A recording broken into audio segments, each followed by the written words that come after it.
Assigned భూములకు లావణి పట్ట భూములకు మీరు అంటే కొత్తగా పాస్ పుస్తకాలు ఇస్తారా?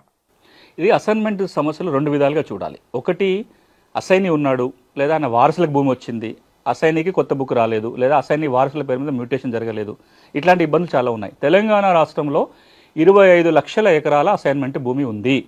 ఇందులో మీరు అసైనీ అయి ఉన్నా లేదా అసైనీ వారసులకు మ్యూటేషన్ జరగాలన్నా సెక్షన్ 8 కింద పట్టా తెచ్చుకునే అవకాశం ఉంది. మీరు దరఖాస్తు పెట్టొచ్చు, పాస్బుక్ వస్తుంది.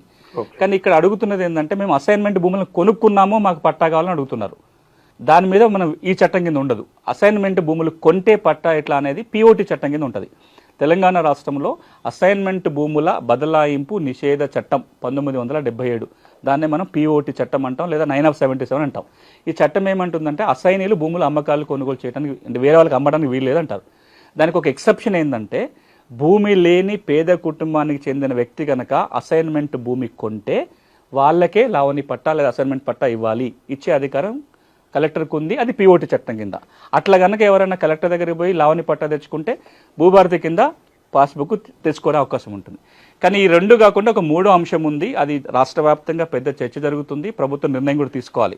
అదేంటంటే, అసైన్మెంట్ భూములకి అమ్ముకునే హక్కు కావాలని అడుగుతున్నారు. ఇదే పెద్ద సమస్య. మీరు భూభారతి మీద చర్చ జరిగిన ప్రతిసారి మీరు కింద కామెంట్లు కూడా చూడండి, ఎవరైనా వాటిలలో అన్ని అడుగుతారు, అసైన్మెంట్కి పట్టాలు ఇస్తారా, పట్టాలు ఇస్తారంటే. ఇప్పుడు నేను చెప్పింది ఏంది, అసైనీకి పాస్బుక్ ఇవ్వచ్చు, అసైనీ నుంచి పేదోడు కొనుక్కుంటే పాస్బుక్లు ఇవ్వచ్చు. కానీ ఇతర సందర్భంగా పూర్తి పట్ట హక్కులు ఇవ్వటం అనేది ఈ చట్ట పరిధిలో రాదు.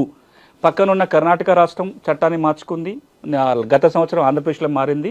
తెలంగాణలో చర్చ ఏంటంటే, ఈ 25 లక్షల ఎకరాల అసైన్మెంట్ భూమికి పట్టా హక్కులు ఇవ్వాలి అని. దాని మీద ఇంకా ప్రభుత్వం నిర్ణయం తీసుకోలేదు. ఆ నిర్ణయం కనుక తీసుకుంటే అప్పుడు పట్టా హక్కులు వస్తాయి.